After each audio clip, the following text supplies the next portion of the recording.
안녕하세요. 오늘은 제가 저의 근황 또는 저의 취미에 대해서 이야기를 해보려고 합니다. 제가 지금 현재 뜨고 있는 이 테스팅이 하나 있는데요. 이거는 제가 곧 완성을 해서 영상으로 보여드릴게요. 정말 예쁜 실이거든요. 제가 지난번 영상에서 보여드렸던 그 실입니다. 제가 요즘에 그 취미를 늘렸습니다. 그래서 여러분들도 많은 취미들이 있으시잖아요. 그래서 뜨개 말고도 가지고 있는 또 재미난 취미들이 분명히 있으실 거라고 생각이 들어요. 그래서 여러분들은 어떤 취미를 가지고 요즘에 생활을 하시는지도 너무 궁금했고, 저 역시도 지금 제가 가지고 있는 이제 막 시작한 취미들에 대해서 이야기를 해보려고 합니다. 사실 저는 다이어리를 엄청 오래 사용을 하던 사람이었어요. 다이어리를 쓰면 그래도 제가 하루에 무엇인가를 했고 그거에 대한 기록을 한 1년, 2년 정도 후에 지나고 나서 보게 되면은 확실히 내가 이런 일을 했었구나 라는 그런 좋은 추억들을 되짚어 볼 수 있는 시간이 되더라고요. 그래서 제가 다이어리를 계속해서 썼는데, 그때 당시 때는 저는 먼틀리만 거의 썼었어요. 그래서 먼틀리에다가 정말 필요한 약속이나 이런 걸 많이 적었었고, 하루에 좀 특이한 점이나 아니면 기록하고 싶은 부분들을 정말 간략하게만 적어서 사용을 했었는데, 그러다 보니까 위클리 페이지는 거의 사용을 하지 않았었거든요. 그래서 위클리 페이지 같은 경우에는 제가 좀 다시 그림을 그려서 먼틀리 페이지로 바꿔서 사용을 했고요. 그렇게 사용을 하다 보니까 제가 한번 사용했던 다이어리는 위클리가 뒤쪽에 모여 있었고 먼틀리가 앞쪽에 있었어서 1년을 다 사용한 다음에 위클리 페이지로 넘어왔을 때 그 다음 해를 사용을 했던 거였거든요. 그러다 보니까 제가 5년 정도 한 다이어리를 사용을 했었더라고요. 제가 이제 부대를 오게 되면서 제가 가지고 있었던 다이어리나 데일리로 사용을 했었던 다이어리들도 그 모든 일기장을 다 갖다 버렸어요. 가지고 싶었는데 너무 짐이 많다 보니까 일단 아이들 짐을 줄일 수가 없어서 제 짐을 줄였고, 그러다 보니까 다이어리를 버릴 수밖에 없는 상황이 오게 된 거죠. 좀 많이 아쉽긴 하지만. 그래서 다이어리를 다 버리고 나니까 다시 쓸 엄두가 좀 안 난다고 해야 되나요? 그리고 너무 무료하고 똑같은 그 날의 반복이다 보니까 사용을 좀 안 하게 되는 그런 상황이 오더라고요. 그래서 다이어리를 좀 안 쓰고 있었는데, 이제 2022년이 되면서 딱 제 생일이 12월이에요. 그러다 보니까 뭔가 새해를 준비하는 그런 느낌이 좀 드는 연말을 마무리하고 새해를 준비해야 되겠다라는 마음이 좀 생기더라고요. 그래서 제 생일날부터 미라클 모닝을 시작합니다. 미라클 모닝을 많이 들었었어요. 여러분도 잘 아시다시피 미라클 모닝을 저도 하게 됐는데, 미라클 모닝을 하다 보니까 생각보다 재밌는 거예요. 그리고 저의 스케줄이랑 굉장히 잘 맞다고 생각했어요. 사실 저희는 굉장히 아침을 일찍 시작하기 때문에 6시면 다 일어나고 그리고 출근하고 등교하고 하기 때문에 저한테는 그 미라클 모닝이 저한테 맞는 스케줄이다. 그리고 다들 일찍 자야 하기 때문에 밤에 여기서 나가서 놀 수도 없는 그런 동네기도 하고 하다 보니까 그냥 일찍 자고 일찍 일어나는 게 좋겠다라고 생각을 했었어요. 예전에는 그래도 에너지가 있을 때 늦게 자고 일찍 일어나는 그런 패턴도 가지기도 했었는데 그게 저한테 안 맞더라고요. 그래서 일찍 자고 일찍 일어나야 되겠다 하다 보니까 확실히 일찍 일어나는 게 저한테 진짜 플러스 요인이 정말 많았어요. 그리고 일찍 자는 거 역시도 저의 에너지를 잘 축적하는 데 도움을 정말 많이 주었거든요. 그러다 보니까 이 미라클 모닝은 제 생일부터 이제 시작을 해서 계속 연결을 해 나아갔고, 가끔 제가 5시에 처음에 일어나는데, 아까 말씀드렸다시피 저희가 시작하는 시간이, 저희 가족의 시작 시간이 6시예요. 6시면 이제 일어나서 준비하고 씻고 아침을 먹고 하는데, 그러다 보니까 5시에 일어나서 1시간 정도의 저만의 시간을 갖는 건 좀 짧게 느껴졌어요. 제가 하고 싶은 게 너무 많았었거든요. 그래서 아침에 좀 더 일찍 일어나자. 그래서 새벽 4시로 바꿨고, 새벽 4시로 바꾸니까 진짜 너무 피곤하더라고요.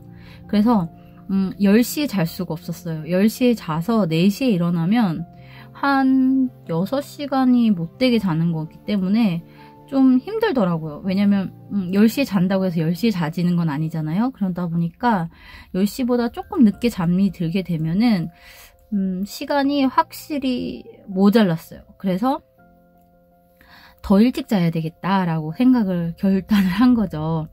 그래서 제가 자게 된 시간이 이제 9시, 더 일찍 되면 8시도 됐었어요.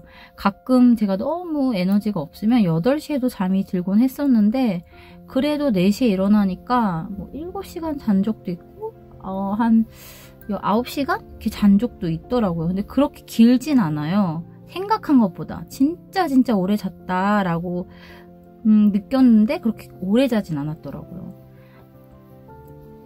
그런 생활을 계속 반복하다가 저만의 그 맞는 스타일을 찾게 된 거죠. 그 스타일을 찾아가면서 제 저녁에는 늦어도 9시는 자고, 그리고 아침에는 무조건 4시면 일어나고, 만약에 조금 더 일찍 일어날 수 있으면은 10분, 20분 더 일찍 일어나야 되겠다라는 생각으로 저의 이제 스케줄을 파악을 했고요. 그렇게 제 스케줄이 저의 바이오 리듬과 맞게끔 이제 돌아가기 시작했어요. 그래서 제 그 미라클 모닝에서 아침 루틴, 모닝 일기를 쓴다든지 뭐 이런 것들은 더 부수적인 것들이고, 그렇게 미라클 모닝이 다시 이제 저에게 시작이 되었습니다. 근데 그게 진짜 너무 좋더라고요.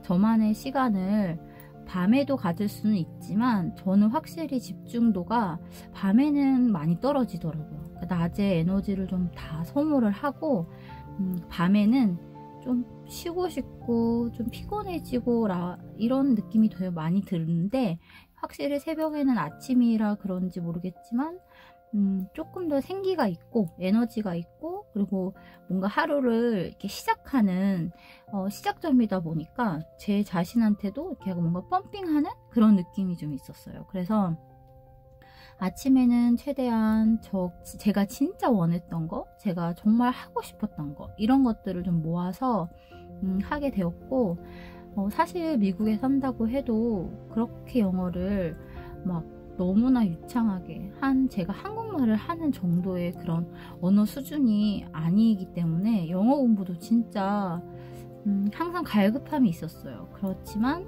그렇게 할 수 있는 여건이나 그런 게 좀 없었는데, 이제 그 시간에 단어 공부도 하고 문법도 조금 더 다지면서 그런 시간들을 아침에 갖게 됐고요.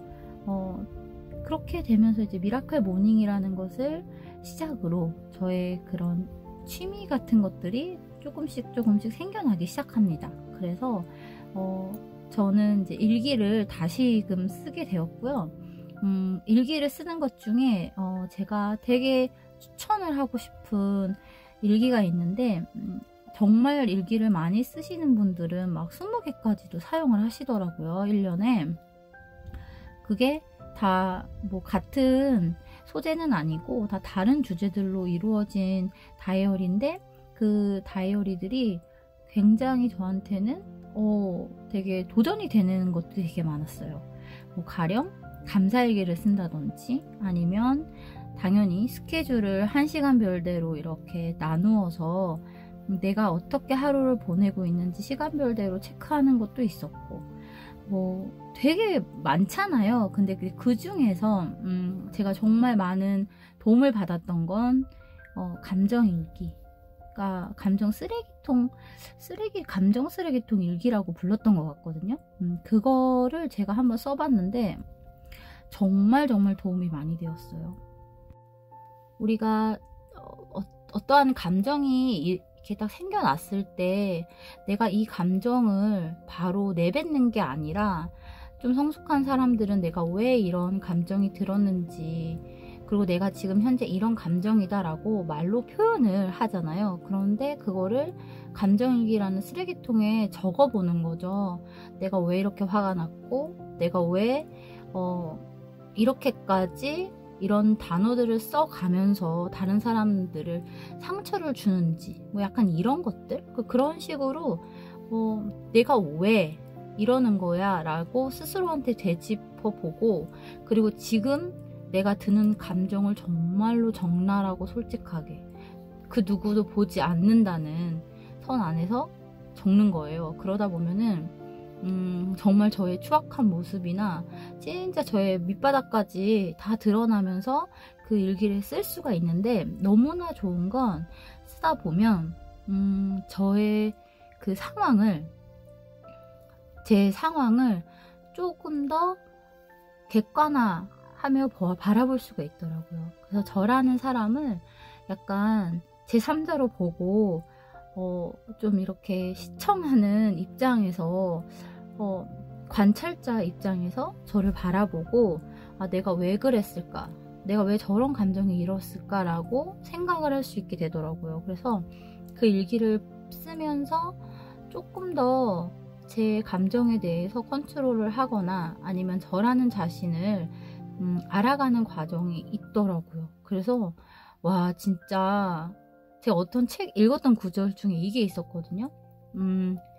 행복을 외부에서 찾는 것은 현명하지 못하다라는 문구가 진짜 제 머릿속에 맴돌았는데, 사실 제가 지금까지 살아오는 그런 저에게 원동력을 주었던 건 제 주변 사람들, 혹은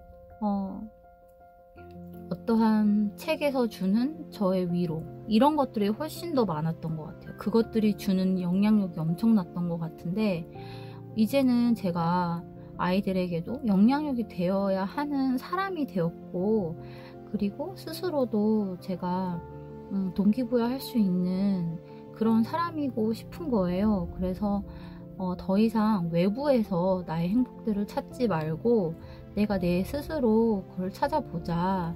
그러려면 내가 스스로 부정적이지 않게 생각을 해야 하고, 내 스스로 생각할 때 긍정적으로 생각을 하는 것이 정말 중요하구나.